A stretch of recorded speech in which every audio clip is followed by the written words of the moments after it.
Hello. Hi, Nicole. So it's not TBD, curated by Perion. Today we're going to talk about the evolving role of the modern CMO. But before we get into that, Melody, I'd love to hear a little bit about like how you found your way to the role that you're in right now. I wouldn't say it was very deliberate. It was a series of happy accidents and a lot of people who believed in my ability when I may not have even thought that I'd ever be a marketer or even at this level. When I was in college, I was pretty sure I was going to be a stay-at-home mom with 6 kids. Neither of those things happened. I'm not a stay-at-home mom and I have 2 kids.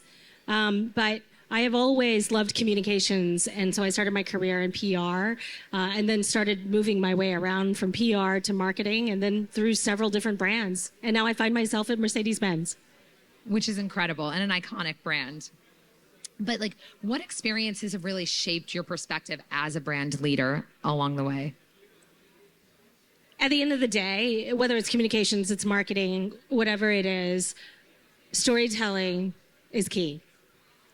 Talking about yourself is telling a story. Selling an idea is telling a story. Making a brand great or building the equity of the brand is telling a story well and getting to the right people at the right time, at the right place. So you've worked at some of the most recognized brands. Many of them that you've worked at fall within the luxury category, in the luxury space. So luxury brands have very distinct strategies and needs. What's unique about marketing in this space, in luxury in general? Well, the bottom line when you're marketing luxury is that you are selling something that someone does not need. They want it, but they don't need it. So if they don't need it, but they want it, then you have to really stoke that desire. That's what luxury marketing is. And to get someone to pay that premium that they know it didn't cost to make that item is a human psychological challenge. And that is, at the end of the day, what is so exciting about this field and why I like it and why I've always stayed in prestige and luxury marketing, because it's about appealing to someone to do something that's completely irrational. So over your experience and over time, has your vision and like the definition of luxury changed, both from a marketing perspective, but also from a consumer perspective?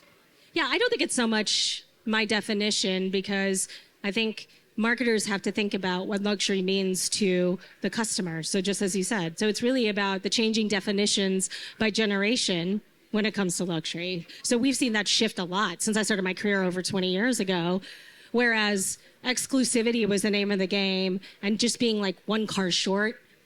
It's a little bit different now. Now it's more about personalization, customization, a certain inclusivity rather than exclusivity without becoming too commodified, right? So there's still a balance to be struck, but the definitions of luxury are definitely shifting as we move from boomer to Gen X to millennial and now to Gen Z as they come into the marketplace.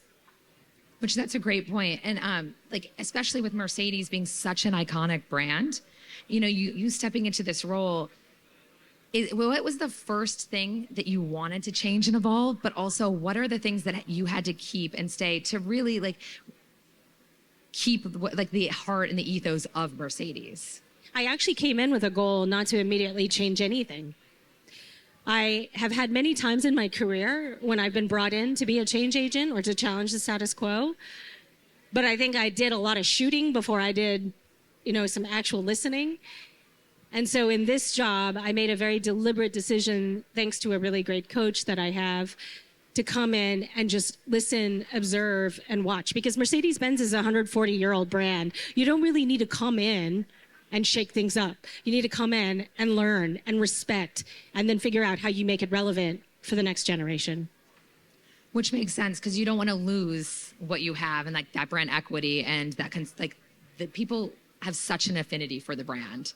So they do. And like, I'm not going to be the one that comes in and says this star now represents everything else or something totally different. That's not my right. I am just, as I say to my team, we are just stewards of the brand for this moment in time.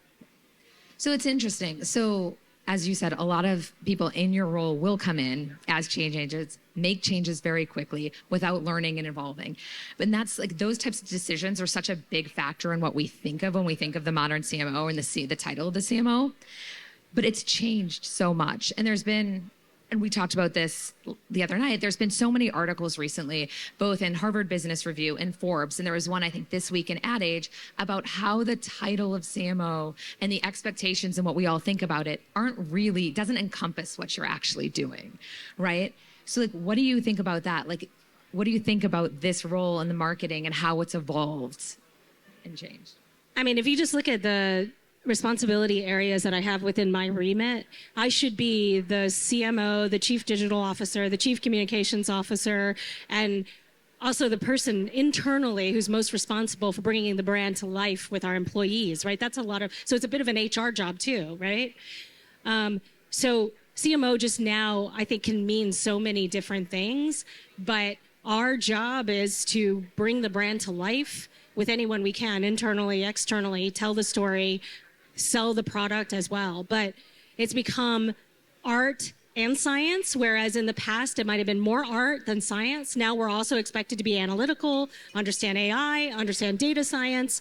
So it's a little bit more of a holistic position that also requires you to be the main ambassador of the brand in a sense as well. So it's a lot, but it's also the only place I'd like to be.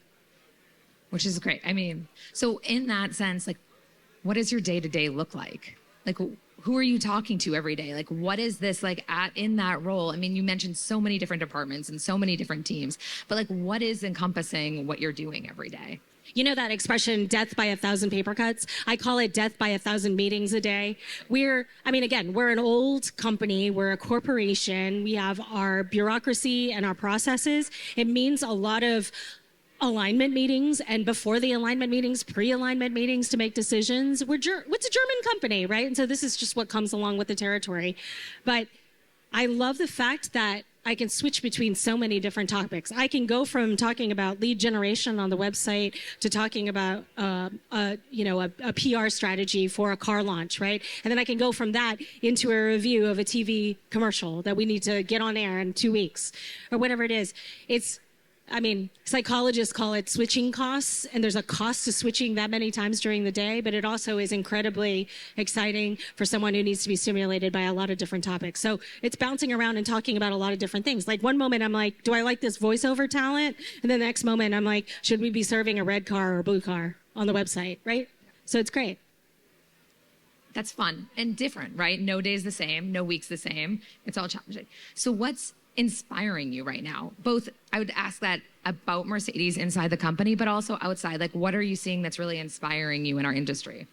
You know, I just used this example in a meeting yesterday, but I love watching brands evolve themselves, even brands that haven't been around for a long time. And one of my favorite examples is Duolingo. It went from this like pretty pedestrian language training or language education company into a brand that is now a game that my 11-year-old wants to play, and he doesn't even think about it as learning Chinese. He thinks he's playing a game every day, right? And into a brand that has a really incredible social presence as well. So I love watching brands like this, like upstarts, reinvent themselves even in a short amount of time. And I love the rise of women's sports. I find there's a lot of inspiration to be taken there. They're really kind of building that category and that brand, like take the New York Liberty and Ellie the Elephant, for example, as well. There's just so much equity that's being built into that we watch as well. And I think it is really important, no matter what category we're in, to put our heads out above water and look outside at what's going on. And that's what somebody asked me earlier today. What's the best tool that you've learned about at Cannes? And I was like, the best tool is the outside perspective. So to that point, I'd ask, like, do you have an inner circle? Do you have a team that's not at Mercedes, right? That you bounce those ideas off of, that you can have those conversations with outside of whether they're in the auto industry or just like you're basically your own board of directors? Yeah, absolutely. I've retained a network from every place I've ever worked, and it is the most valuable gift I have in my life. I believe in always taking the mentorship call because someone took that call from me. So I take it now for the next generation of marketers coming up as well. Without those chances that were taken on me, I wouldn't have the network that I do today. But I'll give you a great example. We were just debating whether or not to run an ad called Part of America. And it was an ad that communicated our presence in the United States because a lot of people just think of us as a really fancy German brand. But the fact is we have over $10 billion in investment, 23 locations, over 100,000 employees. If you also think about our dealership employees, right? And so we wanted to talk about our footprint and our investment in this country. And so I called somebody from my past because I have a political background. And I said, I need your advice on whether or not this is a good idea and where should we run it? And how should this come to life? Do you think it's good? Is it bad? Is it, do we look like we're pandering? And so, yeah, that network I tap on a weekly, if not daily basis. I mean, that's incredible. And especially as like women and leaders, right? And it's so important to have that foundation. So I guess if we pause and like look ahead, like what's new? Like what's no longer serving you in this role? Like in marketing too, you have your board of directors, you have all that, but like what's here to stay? What's not? Like what inspires you for the future, both at work and personally? So I'd say one of the things that doesn't serve me as much anymore is creativity for creativity's sake. My definition of creativity has completely shifted. It's now not about coming up with the best collaboration or partnership idea. It's about solving a problem for my team. And I still think that requires an incredible amount of creativity, but that shift, that definition has totally changed for me. And I think also I have become much better, and I need to become even better at this. I had someone say that if you're sitting in a meeting and you're evaluating, I don't know, whatever, a press release, a piece of creative, a new layout or navigation on the website, whatever it is, ask yourself the question before you say anything, am I making this better or am I making this different? And if I'm just making it different, because that's my opinion, better not to say it. So I think that is one of the things that also is no longer serving me, is to just say something because I have an opinion and I want to make it different. Only if I think I can make it better do I actually say something. And I think that's good advice for everyone in this industry. I think it's great advice, and it is something we should all take to heart in every decision that we're making. It's also like getting on a meeting to have a meeting's sake. Is there a business decision? Can you make the decision on that meeting, right?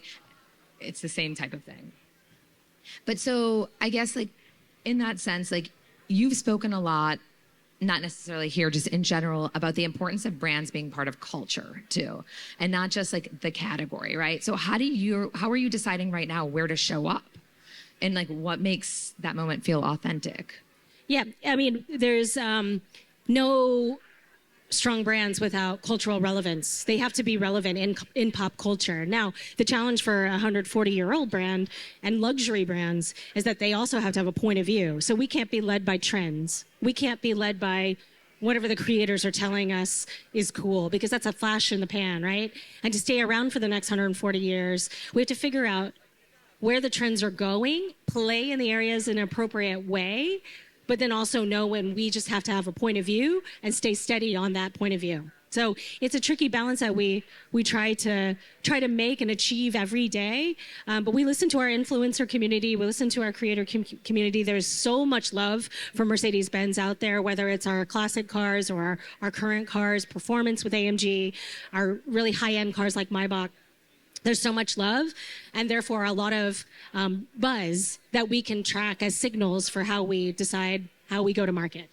So in that sense, I mean, the emerging generations and the younger generations, when they think of luxury right now, are usually thinking about experiences, right? So how are you trying to shift that mindset so they do think about a Mercedes-Benz in a car? They know obviously who Mercedes is. It's iconic, but switching that mindset with them to be like, that's what I want to buy. That's my next car, versus I want to spend my money on a trip, or I want to do this experience. Well, a great example of this is we're riding the wave of motorsports.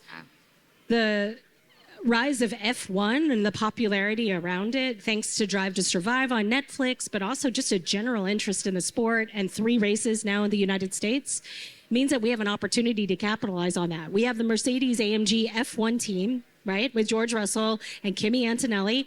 We can show up at 3 races, and that's the experience that we're giving. It's either access to the race, access to the drivers, or an opportunity to drive one of our cars. And driving is believing when it comes to automotive. We have to get, as we call it, butts in seats, right, to continue to drive that interest. So we're really capitalizing on that rise of motorsports. And another fun fact for you, Nicole, the fastest growing group of fans for F1 around the world is women age 16 to 24. That's fascinating. Yeah. I still need to watch the Netflix documentary about Yes, F1. you do. I've heard it's incredible. So with all that to say, and you have talked about like so many shifts, like how are you shifting and looking forward, right? Not just today, but like next year and the years to come on how Mercedes is going to approach marketing and like brands and innovations? I think sometimes the biggest challenge for a CMO or a marketer is actually explaining to their colleagues what it is they do and what value they bring, right? Fair, yeah. So whereas maybe 10 years ago, you would ask me this question and I would have been like, oh, I want to, put out the most breakthrough collaboration or experiential something or the other. It's no longer that. I just want to be a champion of marketers in the organizations that I work in so people understand what we do and the value we can bring to growth and business. Like, to me, there is actually no greater purpose for me than to bring purpose to my team. So that's what I'm really focused on. So that's interesting. And I like how you framed that too, because someone asked me today, like, explain this to me as if I was a 9-year-old, whatever their question was. So if your 11-year-old came to you and asked you, Mom, what do you do? How do you explain to him what you're doing then? My job is to sell a car to you, make you fall in love with the brand, make you come back and buy your next car. And it's an infinite loop that just goes like this over and over again. We call it the path to purchase to the path to passion, but it's just one path and it just keeps going on. And everything we do at Mercedes-Benz in marketing can be plotted on that path. So everyone has a purpose in what they do to drive either purchase or passion. It's incredible. So there's a lot of aspiring marketers in here. What would a piece of advice be that you would give to them, or someone that wants to be like their career go on a trajectory like yours? If you work in a category or you specialize in something, make sure you're poking your head out above water. As I mentioned, that outside perspective is really good. Sometimes we get really caught up in navel gazing. Like, all of our meetings will suddenly revolve around BMW, right? But we've got to also be very cognizant of what Apple is doing or what Hermes is doing or anyone else, right, that's out there, or these upstart brands that are coming up, tech companies too. So make sure you get that outside perspective. And then, secondly, we can be very jargony and inside baseball and marketing. We can get very, again, it's like all about that, being too insular. So talk like a normal person so people understand what the value of marketing is. That's good advice. That's fair.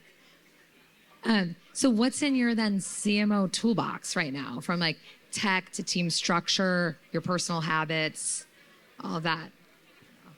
I'm big on, first of all, sleep hygiene. Oh. So everyone has to make trade-offs in their lives. You're a mom like I am. You probably can't get enough sleep and exercise and eat well and do all the things. There's not enough time. So sometimes you choose things. And for me, sleeping is the most important thing, right? So I will prioritize that above all else. I also have, and I mentioned this earlier, a really wonderful network around me that has followed, been with me for a long time. Keep those people close. This is a business where it can be very transactional and very momentary. So build the long-term relationships and keep them, because this world is small and you will need that perspective and that support. Those are really important to me. Sleep is not something I'm getting enough of here, but maybe, yeah, that's great. So, I mean, did we blow through your question? We did. We blew through everything we've. But I mean, is there anything else that you want to share really about like your path here, about being a marketer, about anything, and like about Mercedes, like any else, like any other advice or anything else you'd want to share? No, I know. Take the moments here to learn from each other. That's why we're here. It's not just about learning about the latest AI tool or whatever it is that people want to talk about, right? It's about learning from each other and our experiences and marketing different things. So make sure those conversations are happening. So then to that point, what have you learned here at Cannes this week that you're taking away with you? I learned a phrase yesterday that I really like. Creative will become automated. Creativity never will be. And that might not be new to some people in the audience, but I heard it on a crystallized AI for me, right? So I truly believe in creativity always remaining a truth in our industry, and we're always going to need it. We can find shortcuts to it. We can be accelerated. Iteration can become faster, but creativity will never be replaced. That's a good piece. That's I like that one. And then in that sense, though, like AI, I mean, how are you guys leaning into that? I know it's a buzzword. Everyone's talking about AI this week, but how are you all leaning into that? Well, I mean, let's just take you, for example, at Perion. So working with media partners like you or with any of our other media partners gives us the ability to leverage all of the investments you're making in AI so that we can make the best possible decisions when it comes to media buying and placement, right? Getting to customers where they are when they're ready, meeting them where they are. So it's not just about how we use AI internally, which we have a number of ways we do that, but it's also leveraging what our partners are doing because some of them are moving faster than we are, right? I would say, though, that my favorite use of AI currently at Mercedes-Benz is to serve our customers because nowadays, a car is so complicated, it's so complex, there's so many technologies and features in a car that you probably don't even know about. So sometimes when you have an issue and you're desperate and you're calling in, AI is helping us solve their problems and address their questions a lot faster, and that's super valuable. So AI in service of customers and customer excellence is the best way to go. Because the customer service there, to your point, and it keeps them in my brain at that. Well, I really appreciate this. It's been great talking to you. I think, we've learned a lot about like your role as a marketer, about being in a CMO role as well, but also like what you guys are doing at Mercedes. Thank you, Nicole. A pleasure. All right. Thank you.